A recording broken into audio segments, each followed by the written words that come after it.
हो गए दिल के समझाना रे। बनले बनले बनले गोरी मोला ते तोर दीवाना रे। बनले गोरी मोला ते तोर दीवाना रे।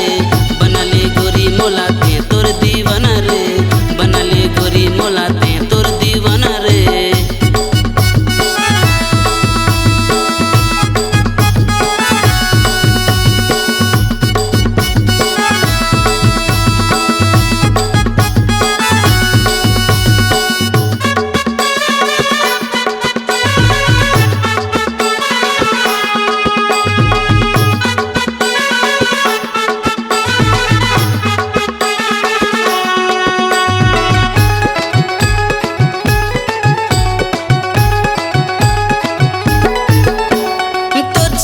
सनफ्लावर हंसी मत रहे पावर देख के तोला दिल मारते सीटी। का मैं बताऊं तोला कैसे समझाऊं तोला घायल कर गए तोर ब्यूटी।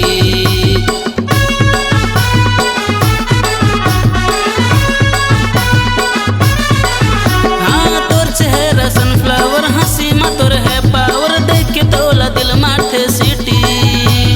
का मैं बताऊं तोला कैसे समझाऊं तोला घायल कर गए तोर ब्यूटी। मान जाओ गोरी झन तरसान रे। बनले बनले बनले गोरी मोला ते तोर दीवाना रे। बनले गोरी मोला ते तोर दीवाना रे। बनले गोरी मोला ते तोर दीवाना रे। बनले गोरी मोला ते तोर दीवाना रे।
जिंदगी नहीं जीना गोरी तोर बिना रे।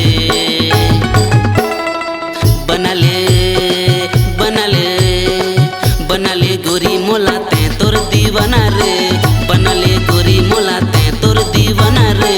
बनले गोरी मोला ते तोर दीवाना रे। बनले गोरी मोला ते तोर दीवाना रे। धक धक धड़के छाती तोर माया मारे साथी। धक धक धड़के छाती तोर माया मारे साथी। आशिक बना गए वो नीली नीली तोर आँखी। मुश्किल हो गए दिल के समझाना रे। बनले बनले बनले गोरी मोला ते तोर दीवाना रे। बनले गोरी मोला ते तोर दीवाना रे। बनले गोरी मोला ते तोर दीवाना रे। बनले गोरी मोला ते तोर दीवाना रे। बनले गोरी मोला ते तोर दीवाना रे।